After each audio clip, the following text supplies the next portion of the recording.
Breaking news, খুবই চাঞ্চল্যকর একটা তথ্য দিয়েছেন বাংলাদেশের প্রথম সারির দলমত নির্বিশেষে খুবই বিজ্ঞ বিচক্ষণ জনাব জিল্লুর রহমান। নির্বাচন হচ্ছে না, কেন হচ্ছে না এ নিয়ে বেশ কিছু যুক্তি বিশ্লেষণ মন্তব্য দাঁড় করিয়েছেন জনাব জিল্লুর রহমান। এখনো নির্বাচন স্থগিত করাতে নানান চেষ্টা তৎপরতা। একটা বিরাট অংশ ভোট চায় না, তারা চায় যে নির্বাচন স্থগিত হয়ে যায়। এই সরাসরি কোর্টে যে কোনো আইনি ফাঁকফোকর দেখিয়ে নির্বাচন বন্ধ করার জন্য আপিল করবে আর কোর্টের রায়ের মাধ্যমে নির্বাচন স্টে করে দিবে। আমরা তো নির্বাচন করতে চাই, আমরা জিতবো, সেই ভয়ে তারা নির্বাচন করতে দেবে না। এই নির্বাচন করুক, কতদিন টিকে থাকে দেখবো আমরা। এক মাঘে শীত যায় না, কাজে এটা মাথায় রাখতে হবে। দিন ফিরে আসবে, তারপরে তাদের নির্বাচনের কি হয় সেটা আমরা দেখবো। এরপরে সরকার গঠন কারা করে আর কিভাবে চলে সেটা আমরা দেখবো। নিকুশ কালো অন্ধকারে নিমজ্জিত দেশ, পালানোর পথ খুঁজছে ইউনূস। ডক্টর ইউনূস আসলে বুঝে গেছেন যে এই দেশে আসলে আর কিছু করা সম্ভব নয়, কাজেই তাকে নিরাপদে চলে যেতে হবে এবং নিরাপদে চলে যাওয়ার এই মুহূর্তে কোনো উপায় নেই, পথ নেই। ডক্টর ইউনূস অপসারিত হবেন এবং আওয়ামী লীগকে নিয়ে ভোট হবে, এটা কিসের ভিত্তিতে আপনি বলেছেন? বলছে আওয়ামী লীগ যদি ইলেকশনে আসে তো 69% ভোট পাইতে পারে, মোটামুটি সবাই তাই বলছে। আর ইউনূস কেন বাদ পড়বে? আসসালামু আলাইকুম প্রিয় দর্শক, আজকের নতুন ভিডিওতে আপনাকে স্বাগতম। আজকে আমরা কথা বলবো দেশের বিভিন্ন অবস্থা নিয়ে। চলুন বেশি দেরি না করে স্ক্রিনের উপর সম্পূর্ণ ভিডিওগুলো দেখে নিই। তার আগে যারা চ্যানেলটাকে নতুন, অবশ্যই চ্যানেলটাকে সাবস্ক্রাইব করবেন এবং ভিডিওটা ভালো লাগলে ভিডিওটাতে একটা লাইক দিবেন। তো আপনার মন্তব্য কমেন্টে জানিয়ে রাখবেন। তো চলুন স্ক্রিনের উপর ভিডিওটা প্রেক্ষাপটে আমরা দেখে নিই। ডক্টর ইউনূস অপসারিত হবেন এবং আওয়ামী লীগকে নিয়ে ভোট হবে, এটা কিসের ভিত্তিতে আপনি বলেছেন? বাংলাদেশে বর্তমানে যদি দেখেন যে আওয়ামী লীগের এমনি সাপোর্ট বেস হচ্ছে গিয়ে আপনার 36 থেকে 48 নর্মালি। ইদানিং তাদের সাপোর্ট বেস অনেক বেড়ে গেছে। ডেইলি স্টার একটা যোগ করে বলছে আওয়ামী লীগ যদি ইলেকশনে আসে তো 69% ভোট পাইতে পারে, মোটামুটি সবাই তাই বলছে। আমি যাদের সাথে আলাপ করি তারা সবাই বলছে। আর ইউনূস কেন বাদ পড়বেন? ইউনূসের জন্য এই বাদ হওয়াটা ওনার জন্য মঙ্গল। This is the only way out for him. কারণ উনি যে বদনামটা করেছেন, আমার ভয় হয় যে ওনার বের হওয়ার কোনো পথ নাই। সো আমার ধারণা ছিল যে Yunus must have made an agreement with BNP Tarique জিয়ার সাথে যে তুমি আসো, তুমি আসলে আমাকে একটা সেফ এক্সিট দিয়ে দিবা। হ্যাঁ, ওখানে অবশ্য দুটো, কেউ বলছে যে না ইউনূস এগ্রিমেন্টটা করেছেন এইভাবে যে তোমরা আসবা, আসে পরে আমাকে রাষ্ট্রপতি বানায় দিবা, তবুও আমার এই জঞ্জাল থেকে মুক্ত করুন। But he has messed up. তো ইউনূসের জন্য সবচেয়ে বেস্ট পলিসি হবে, এই জন্য তিনি ইলেকশন দিচ্ছেন। ইলেকশন দিলে it is the way out for him to leave the country. হ্যাঁ, আর অন্যটা হচ্ছে যদি এগ্রিমেন্ট করেন, আমি সেটা বলেছি যে উনি যদি এগ্রিমেন্ট করে থাকেন তাহলে হি ক্যান সাস্টেইন। আর এগ্রিমেন্ট যদি না করে থাকেন তার সাস্টেন করা তার জন্য খুব কঠিন হবে। বাট অল্টারনেটিভ ফর হিম, যদি একটা যুদ্ধ লাগিয়ে দেন এই রোহিঙ্গাদের সাথে, ওটা ইস্যু নিয়ে একটা যুদ্ধ, যদি দীর্ঘকালীন যুদ্ধ করেন তাহলে জেলেনস্কির মতো তিনি অনেকদিন আপনার রাজা হয়ে থাকতে পারবেন। তো দেশটা বাগবাটুরা হয়ে যেতে, ধ্বংস হয়ে যেতে পারে। তিনি সেটা গ্রহণ করবেন কিনা সেটাতে আমার সন্দেহ আছে। সেই জন্য আমি মনে করি যে দ্য বেস্ট ওয়ে, এবং উনি থাকলে পরে এই বৃহত্তর দল আওয়ামী লীগ তাদের তিনি কখনো গ্রহণ করবেন না। কারণ আওয়ামী লীগ যদি জিতে যায় তাহলে ওনাদের 12টা বাজায় দিবে। সেই কারণে দেখি ক্যানট অ্যাকসেপ্ট। সেই জন্য দি বেস্ট ওয়ে, যদি আমরা দেশের স্টেবিলিটি চাই, দেশের ইকোনমিক ডেভেলপ, দেখেন আজকে দেশের ইকোনমিক শেষ, সব ফ্যাক্টরি বন্ধ, তারা কোনো ডলার ছাড়ে না, লেবারগুলো সব লেড অফ হয়ে যাচ্ছে। এই যে ওদের অবস্থার এদিকে কৃষি আমাদের গর্বের বিষয়, তারা ঠিকমতো এখন লোন পাচ্ছে না, সার পাচ্ছে না, বীজ পাচ্ছে না, সব উল্টাপাল্টা হয়ে গেছে। এই অবস্থায় ইউনূসের আপনার এই মোস্ট ইনকম্পিটেন্ট দেখা যাচ্ছে উনি। সুতরাং only way out is if he leaves the government, then there must be a caretaker government. এবং কেয়ারটেকার, আমার ধারণা এই জন্যে আগের চিফ জাস্টিস সাহেব রিটায়ার করেছেন, তাকে নিয়ে সরকার একটা কেয়ারটেকার গভর্নমেন্ট করলে আমরা এই ম্যাচ থেকে উদ্ধার পাতে, দেশটা বাঁচতে পারে। সেই কারণে আমি বলেছি যে there is every likeliness provided these arrangements are being made, তাহলে উনি রিজাইন করা তার জন্য বেহতর হবে এবং এইটাই হবে ওনার এক্সিট স্ট্র্যাটেজি। আর উনি যদি ডিজাইন না করেন তাহলে তাকে একটা গৃহযুদ্ধের দিকে যেতে হবে, এই প্রক্সি ওয়ারে যেতে হবে, যেটা এন্ড কি হবে উই ডোন্ট নো। তখন কিন্তু ওনার ভবিষ্যৎটা খুব খারাপ হবে। তো সেই কারণে আমি বলেছি he will design on his own এবং অনারেবলি, আর নতুবা ওনার সমস্যা হবে। ডক্টর, এমনিতে আমি দেখছি আপনি গত কয়েক মাস ধরেই আপনি নানান রকম লেখালেখি করছেন, জাতিসংঘের বিষয়গুলি তুলে ধরছেন। এই বিষয়গুলো আমার নজরে এসেছে। আপনি কি আন্তর্জাতিক অঙ্গন থেকে আপনারা কি প্রতিক্রিয়া পাচ্ছেন? তাদেরকে কি বিষয়গুলো তুলে ধরার কি উদ্যোগ আপনারা নিয়েছেন? আমি কয়েকটা উদ্যোগ নিয়েছিলাম। একটি হচ্ছে যে ইউএন হিউম্যান রাইটস কমিশনার সাহেব যে একটা ভুল রিপোর্ট দিয়েছেন জাতিসংঘের নামে, যেটা ওনার ব্যক্তিগত, হ্যাঁ বালকার সাহেব, এটা ওনার ব্যক্তিগত, সেইটা নিয়ে আমি সেক্রেটারি জেনারেলের অফিসে কন্ট্যাক্ট করি। তারা আমাকে যেটা জানিয়েছেন যে এটার জন্য কোনো বাজেট তারা দেন নাই, এইটার কোনো ডকুমেন্টারি এভিডেন্স, তারা এটা জাতিসংঘের কোনো ডকুমেন্ট নয়, এটা বোলকার সাহেব নিজেই তৈরি করেছেন। এটার জন্য কোনো ডিবেট হয় নাই, কোনো রেজলিউশন পাস হয়। ডিউ প্রসেস, ইউএনের যে সিস্টেম আছে, এই প্রসেসগুলো উনি মেনটেন করেন। উনি যেহেতু ইউনুস সাহেবের পূর্ব পরিচিত এবং ওখান থেকে ইউনুস সাহেব বোধহয় টাকা দিয়েছেন, যার প্রেক্ষিতে উনি এই কাজটা করেছেন। তারা এই ব্যাপারে বলে তুমি বোলকার তুর্ক সাহেবের কন্ট্যাক্ট করো, আমরা এই ব্যাপারে বলতে কিছু চাই না। বাট আই মাস্ট সে যে জাতিসংঘের সাথে আমার বিভিন্ন পর্যায়ে আলাপ হয়েছে।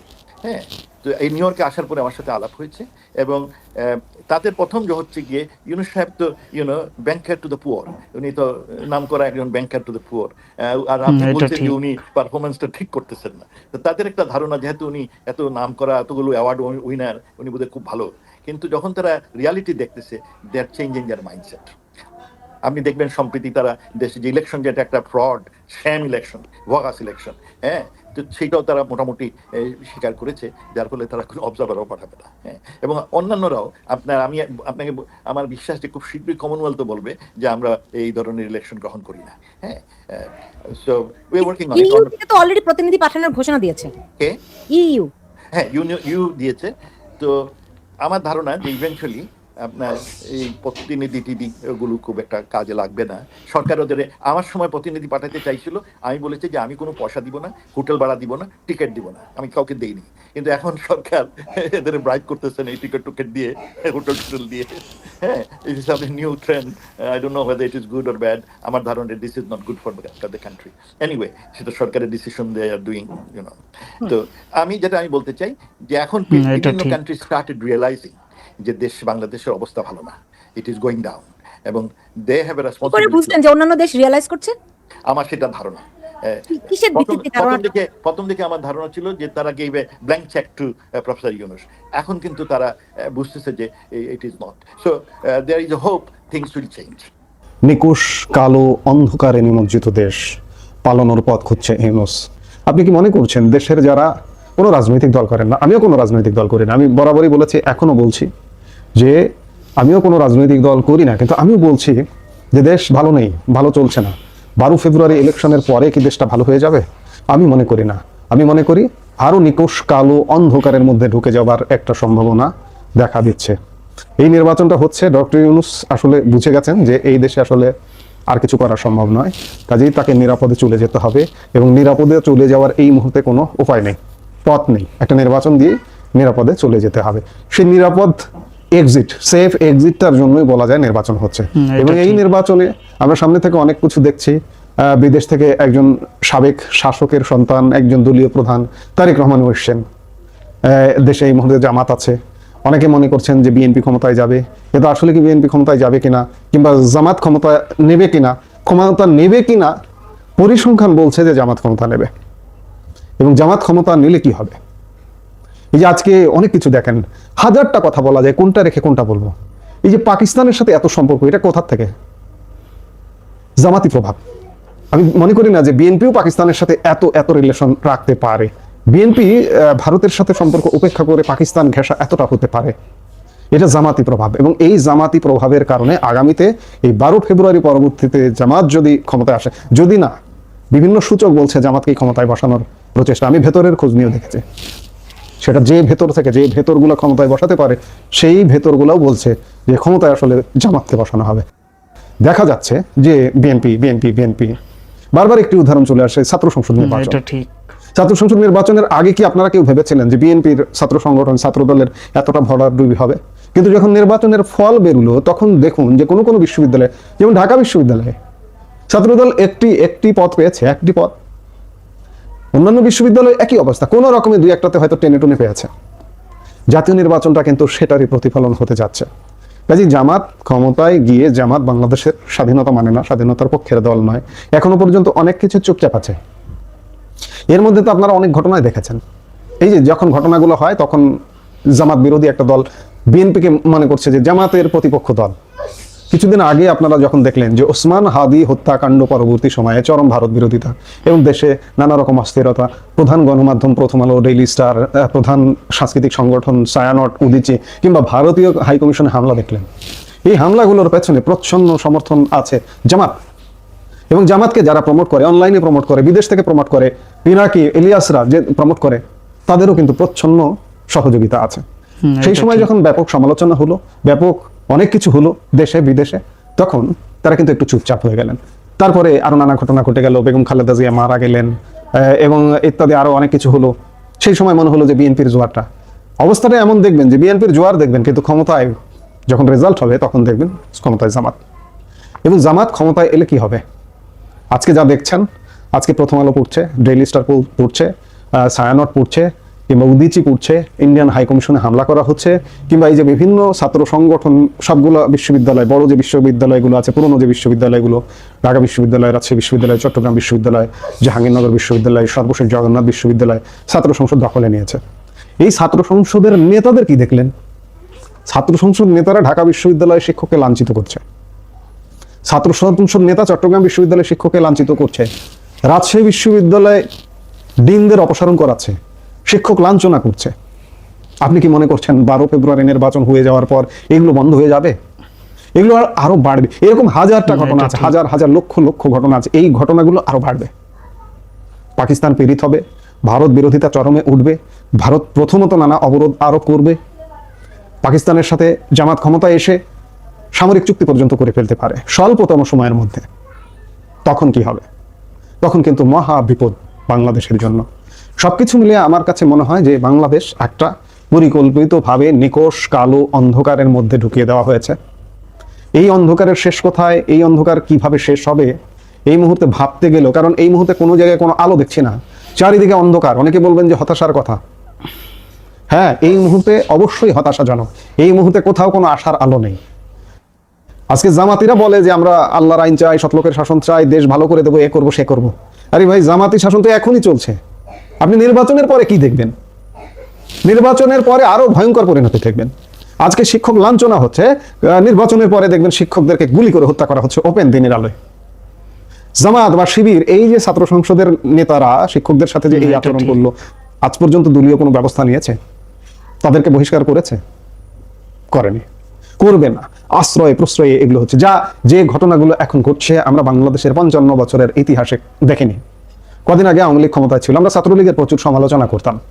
ছাত্রলীগকে কি কখনো দেখেছি যে কোনো শিক্ষকের গায়ে হাত তুলতে? দেখিনি। কাজেই সবকিছু মিলে এক নিকষ কালো অন্ধকারে নিমজ্জিত দেশ। এখান থেকে উত্তরণ সবাইকে জাগতে হবে। এই উত্তরণের দায় শুধু আওয়ামী লীগের নয়, কিন্তু আওয়ামী লীগ একা এটা করতে পারবে না। বাংলাদেশের মানুষ, স্বাধীনতাকামী মুক্তিযুদ্ধকামী মানুষকে জাগতে হবে।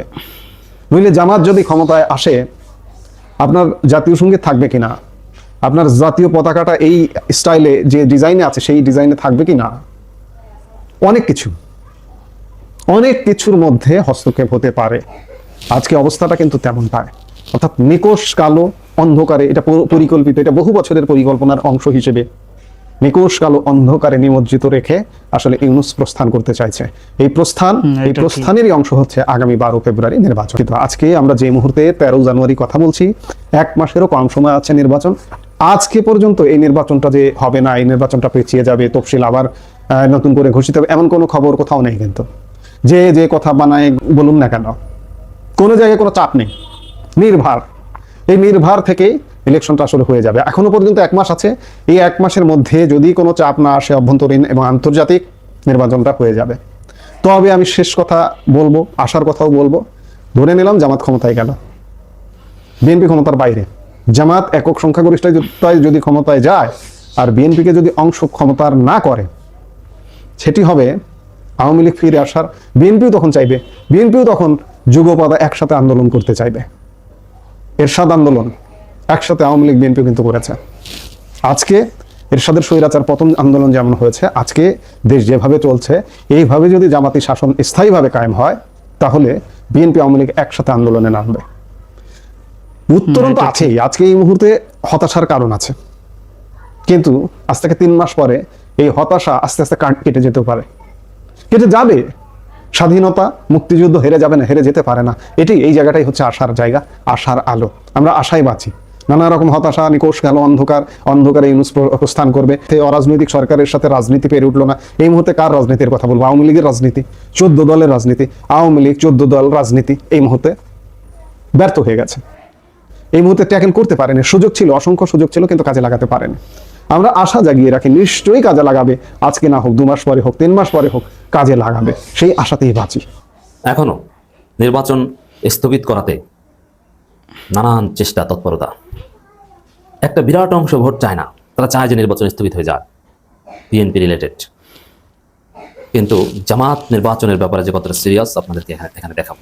জামাত কতটা সিরিয়াসলি নির্বাচন চায় প্রমাণ দেখাবো। তার আগে বলে নিই যে কারা নির্বাচন চায় না, কেন চায় না। দেখেন, বিএনপির অবস্থান হচ্ছে যে তারা নির্বাচন চায় মানে যে নির্বাচনে ভোট চুরি করে ক্ষমতায় আসতে পারবে ওই নির্বাচন চায়, কোনো সুষ্ঠু নির্বাচন চায় না, নাম্বার 1। দ্বিতীয় হচ্ছে পরাজয়ের সম্ভাবনা থাকবে এরকম কোনো নির্বাচন হতে দেওয়া যাবে না, কারণ নির্বাচন লেট করো, যে কয়েক বছর লাগে। বিষয়টা এরকম না যে একটা নির্বাচিত সরকার আসুক বা একটা স্থিতিশীলতা আসুক, বৃহত্তর সাথে একটা নির্বাচন প্রয়োজন, আমরা গণতন্ত্রের পদার্পণ করি, তা আমরা এবার সেকেন্ড হলে পরের বার ফার্স্ট হবো না, এরকম কোনো মানসিকতা বিএনপির নাই।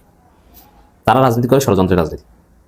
এখন বাংলাদেশে নির্বাচন আন্দোলন করে নির্বাচন বন্ধ করবে বা আমরা নির্বাচন করবো না, বর্জন করে নির্বাচন বর্জন করবে বা স্থগিত করাবে, এই সুযোগটাও কম। তাহলে নির্বাচন যদি কেউ স্থগিত করাতে চায় কিভাবে করাবে? নির্বাচন যারা স্থগিত করাতে চায় তারা নির্বাচন স্থগিত করাবে প্রশাসনিক মেকানিজমের মাধ্যমে। তাহলে বিএনপি সাপোজ, যেহেতু ন্যারেটিভের জরিপ আপনারা দেখেছেন যে কমপক্ষে 15% ভোটে জামাতের কাছে তারা পরাজিত হবে, তো এই লজ্জা বিএনপি কি সহ্য করতে চায়? চায় না, তারা এটা ঢাকতে চায়। তো সেই জায়গায় বিএনপি কি সরাসরি কোর্টে যে কোনো আইনি ফাঁকফোকর দেখিয়ে নির্বাচন বন্ধ করার জন্য আপিল করবে আর কোর্টের রায়ের মাধ্যমে নির্বাচন স্টে করে দিবে? না, এটাও বিএনপি করবে না। এমন কোনো কাজ বিএনপি করবে না নির্বাচন স্থগিত করাতে যেটা দৃষ্টিকটু অথবা যেটা চোখে দেখা যায়, যেটা দৃশ্যমান, এরকম কোনো কাজ করবে না। বিএনপি যেটা করবে আপনি বুঝতেই পারবেন না। মানে বিএনপির লোকজন প্রশাসনে, নির্বাচন কমিশনে সব জায়গায় আছে, এটা তো এখন ওপেন সিক্রেট, এবং তারা নির্লজ্জ দালালি শুরু করেছে। তারা এমন পরিস্থিতি তৈরি করবে যে পরিস্থিতির ফলে অন্য কেউ যাতে নির্বাচন স্থগিত করানোর চেষ্টা করে, এবং তারা হয়তো বিএনপি না, কিন্তু কারণটা সৃষ্টি করবে বিএনপি। চম্বক যদি পাশাপাশি রেখে দেন লেগে যাবে, এখন চম্বকটা তো রাখতে হবে, চম্বকটা তো তৈরি করতে হবে। তাই বিএনপি হচ্ছে চম্বক রেখে দিচ্ছে, তৈরি করছে, এখন অটোমেটিক্যালি লেগে যাবে। এতে বিএনপির হাত ধরার দরকার নেই, চম্বক কাছাকাছি লাগলে অটো দৌড়ে এসে মিলে যাবে, আটকে যাবে। তো দর্শক, এখানে আমরা যেটা দেখতে পাচ্ছি যে এই বিএনপি পন্থী প্রশাসন, বিএনপি পন্থী ইসির লোকজন ঘাপটি মেরে থাকা, যারা বিএনপির পারপাস সার্ভ করতে প্রয়োজনীয় নির্বাচন স্থগিত করিয়ে দিবে এরকম পরাজয় সংখ্যা দেখলে যারা বসে আছে, তারা এমনভাবে দুর্বলতা রেখে দিচ্ছে, এমন এমন কাজ করছে যে স্বাভাবিকভাবে আর কোনো আসুক, আওয়ামী লীগ তো আসবে, আওয়ামী লীগ তো চাইবে নির্বাচন স্থগিত করতে, আওয়ামী লীগ চাইবে নির্বাচন যাতে ডিলে হয়, এমন একটা পরিস্থিতি যাতে তৈরি হয় যে একটা পর্যায়ে আওয়ামী লীগকে নিয়ে নির্বাচন হয়। আওয়ামী লীগ মুক্ত নির্বাচনটা যদি হয়ে যায়, আবার গণভোট যদি হয়ে যায়, তাহলে তো আওয়ামী লীগ শেষ। বিশেষ করে গণভোটের ভয়ে এই নির্বাচন আওয়ামী লীগ ঠেকাতে মরণপণ চেষ্টা করবে। এখন বিএনপির দালালেরা এমন এমন ফাঁক রেখে দিয়েছে যে ফাঁকগুলোর মাধ্যমে খুব সহজে আওয়ামী লীগ বা যারা নির্বাচন স্থগিত করাতে চায় তারা নির্বাচন স্থগিত করাতে বাধ্য করতে পারবে। তো বিএনপি এইভাবে নির্বাচন স্থগিত করাতে চায়। বিএনপি নিজেরা কজ সৃষ্টি করছে, কারণ সৃষ্টি করছে, ওটা আগেভাগে করে রেখে দিয়েছে, কিন্তু নির্বাচন স্থগিত রিলেটেড সরাসরি কোনো কাজের সাথে দৃশ্যমানভাবে তারা সম্পর্কিত থাকবে না। তো সম্মানিত দর্শক, এই ছিল আজকেকার ভিডিওতে। ভিডিওটা যাদের ভালো লেগেছে অবশ্যই ভিডিওটাতে একটা লাইক দিবেন এবং চ্যানেলটাকে সাবস্ক্রাইব করবেন। যদি এই ধরনের নিউজ ভিডিও দেখতে চান তো আপনার মতামত কমেন্টে বলতে পারেন। তো আজকে এই পর্যন্তই, আল্লাহ হাফেজ।